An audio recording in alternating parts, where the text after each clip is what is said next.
and this form is really important if you are going to apply a study permit. Hey guys, so in this video I am going to Hey peoples! Welcome back to my channel. My name is Kath Dee, and in this channel I share my experience, my journey, and my knowledge of being an international student. So if you like this kind of content, please do subscribe to my channel and like this video. Anyway, before I start, I would like to say thank you so much, guys! Thank you so much for your support and your acknowledgement on the efforts and the energy that I put out for this channel and for this platform. Yesterday I just reached 6,000 subscribers and I'm so happy about that. But just like what I've posted in my other socials, subscribers, numbers, likes, and all, it's just a number for my algorithm to boost up. But you know, your acknowledgement on the efforts and your positive feedbacks, and even though it's negative feedback on this channel, I really appreciate that, and it makes me happy and it makes me improve myself better for this platform, for you guys, and for myself as well. So thank you so much. In this video, I am going to walk you through the application form, application for study permit made outside of Canada, and this form is really important if you are going to apply a study permit. And the immigration officers or the visa officers will use the information that you put in here to investigate you, to cross-reference if this is real, and to show your intent as a student in Canada. Few points before I start: you need to have Adobe Reader because this form only supports Adobe Reader as far as I know. You can answer all the information or the questions that have been asked in this form through Adobe Premiere, and you can also sign that form through that. Once you validate everything, you will get a barcode that you have to keep. It's a proof that you answer this and that this is your application. Okay, so guys, let's get the party starting. As you can see on my screen, there is a validate button and a clear form button.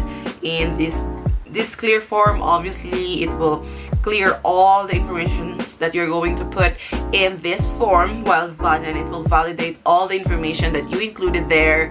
And just what I've mentioned you earlier, once you validated it, it will give you a barcode that you have to keep. Any errors will be put in a red box just like this once you validated it. So you just have to correct everything. Okay? Okay. So let's start. As you can see here, UCI, this is a number, and it's not, you don't have this yet, so don't worry about this. And see, I want the service in English. Full name, you have to put your full name in here, family name, and then given name. It should, your family name and given name should be the exact names that is in your passport or travel document that you're going to use for this application. See, and have you ever used any other names, nicknames, smaller names, etc.? You know what, I prefer saying no to this one just because we don't have a document to prove that I use this alias, right?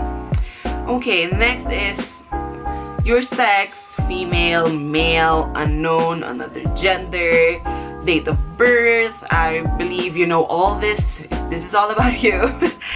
City or town of your birthplace, country or territory, citizenship. If you're not Canadian, you're not Filipino, just right there.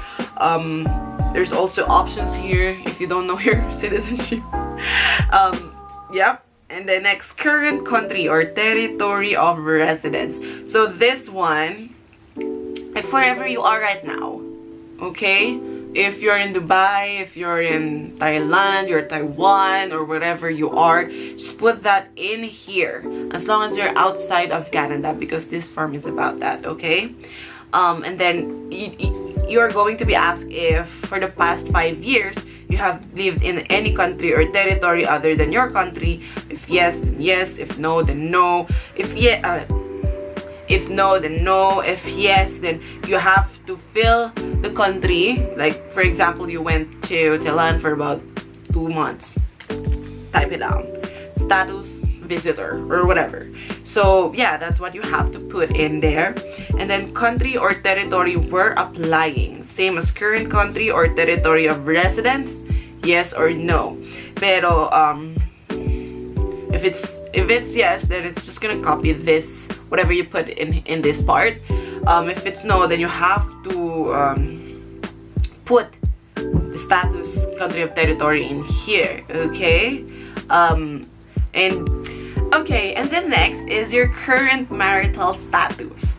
There's a drop down here. You can choose whatever marital status you are at the moment. Okay. So see, napakadali. We're on the next page. Page number 2. Next question is, have you previously been married or in a common law relationship? See, if yes, you can still put anything in here. If no, it's gonna be blanked. Okay, next is languages. So what languages are you able to speak? You can choose here, native mother language. Are you able to communicate English or French? Both, neither English or French. Straightforward, right? Have you taken a test from a designated testing agency to assess your proficiency in English or French? Yes or no again? Guys, yes, I am disrupting my video because I have a great news for you. And I know one of our goal once we arrive here in Canada is to send money back home in the Philippines. And sometimes sending back home can be a little bit tricky. Sometimes it's inconvenient. Sometimes there's a lot of fees to pay. And that's why I partnered with Sendwave. Now Sendwave, I love Sendwave because it's convenient and you don't have to pay any fees or service fees to send money back home. And that's why I partnered with Sendwave. Now Sendwave is a mobile remittance application that allows Filipinos overseas, OFWs from Canada, from US, to send money back home in Philippines without any fees, with convenience as well, because you're just sending it via phone. Plus, you can send it directly to your families or friends, GCash, or any major banks like BPI, BDO, and also to Sendwave's partner locations. You can find Sendwave application in your Google Play or Apple Store. Just download that and then sign up, choose Philippines, and then type down my promo code, which is Kath Dee. Once you do that, you will get on your first transaction, you will get $10 or 395 pesos fees to be sent to your receipt. Just to let you know, guys, Sendwave app already have 400,000 users. They are licensed across United States and backed by world-renowned investors. Plus, guys, they are recently acquired by World Remit. Also appeared in Y Combinator top list of startups, along with Airbnb and Dropbox. So guys, when you're right here, download Sendwave app and send some love to your family and friends. Don't forget to use my code to get a $10 credit. And then passport. Of course, you know this. You have your passport with the passport number in there. Your country or territory of issue. If it's Philippines, click Philippines. Issue date and the expiry date. For this trip, will you use passport issued by the Ministry of Foreign Affairs in Taiwan that includes your personal identification number? If you didn't come from Taiwan, and just know. For this trip, will you use a national Israeli passports? You know what it is. Next is national identity document. So do you have any national identity document? No or yes? You have to have, actually. For my document, I just included my passport. Again, it doesn't matter if it's still passport because it's a national identity document. So, okay, US PR card. Do you have a US PR card? No or yes? Again, if yes, you have to prove. Contact information. Now, you have to have an accessible contact information because how will you know if you're passed already, right? So see, there is a note in here. If submitted, I'm submitting your application by mail. All correspondence will go to this address unless you indicate your email address below. Indicating an email address will authorize all correspondence, including file and personal information, to be sent to the email address you specify. If you wish to authorize the release of information from your application to a representative, indicate their email and mailing address in this section and on the IMM1294e form. So in this one, your address, where do you want to receive the information, and if you have, see, resident address, is it same as your mailing address, yes or no?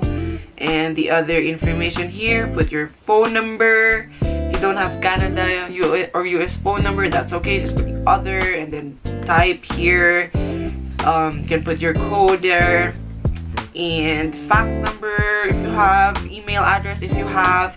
Now this portion, it's not required but is suggested to put at least telephone number, email address, so that you could receive the information immediately. Details of intent study in Canada. Obviously we're going to study, so you have to put your name, the name of school. In my case, I put Conestoga College.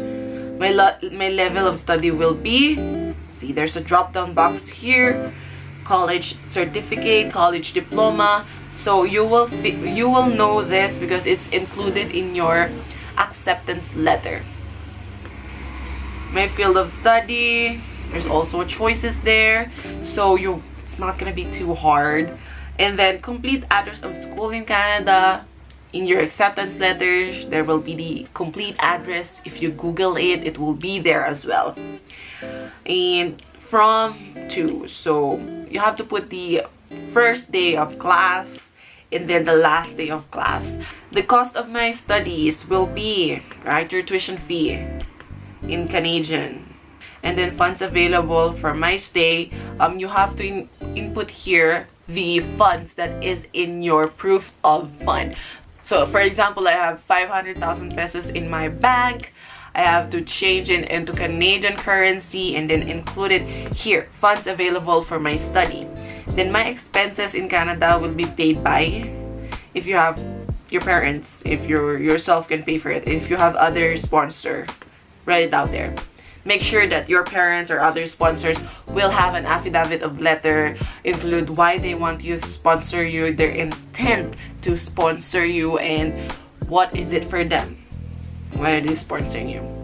Okay, education here, you have to include all the education that you took. Like for example, you went to a university before or high school. If you did, just put it in here. See, it's also included apprenticeship training, so you can just write it in there.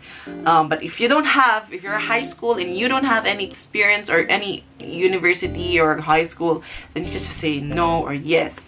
Employment, you can put your employment here. Only one employment is required for this one. See, just from, occupation, company, city, territory. So that easy. Okay, now we are on page 4, darlings. It's so fast. So background information, these are important parts as well. Just a few questions about your life. So first is about the tuberculosis issue, if you have it or if you are exposed to it, yes or no. Next is, have you ever remained beyond the validity of your status attending school without authorization or worked without authorization in Canada? Have you ever been refused or per visa or permit? Better to answer this honestly, because they can still see your former application. So have you ever been arrested for or been charged with or convicted of any criminal offense in any country or territory? Just say yes or no, please be honest. Did you serve in any military, militia, or civil defense unit, or serve in a secretary? You understand it, yes or no. Now all these blue boxes, these are the spaces you can explain your answer. So it's usually if it's yes, you can explain here. Are you or have you ever been a member or associated with any political party and such thing, advocating violence as a means of achieving a political or religious objective? Because obviously Canadian doesn't want any violent people added to this country. Okay, have you ever witnessed or participated in the ill treatment of prisoners or civilians, looting or desecration of religious building? You know who you are. And that's it. So there's a question here. Do you consent to be contacted by CIC or an organizations at CIC request in the future? Just say yes. And on this part, you're going to sign your form. In this part, you're just gonna write your full name and when did you sign it. After that, you have to validate that, and once you validate it, I didn't put anything in it, so that's why it's like that. But once you validated your form, as I've mentioned earlier, it will give you a barcode that you're going to save together with the form, and that's what you're going to submit in the IRCC website. So yes, you have to upload that here. Once you upload that here and provide all this important required forms here, you can now pay your fees. And that's it. We're done, guys. That's 5 pages of filling out the form. And it's all about you. You don't have to hire any agent just to help you with this one, because it's easy. Well, no shame if you have to hire an agency, okay? Because I did. But if you have watched my vlogs and read in IRCC website, I bet you yourself can apply for your study permit. If you have any questions about it, you can always message me in my socials. You can also comment your question in that comment section below. I try to answer all the questions from time to time. Also, there are several Facebook groups, Filipino Facebook groups. I'm gonna link there. I'm gonna put the link in my description box below so you can enter or join that Facebook groups. But you know what? Watch my other vlogs to know more about moving here in Canada as international student and how is it like being here. Thank you so much for watching, everyone. If you're still here at the end of this video, I love you. See you on my next vlog. Bye.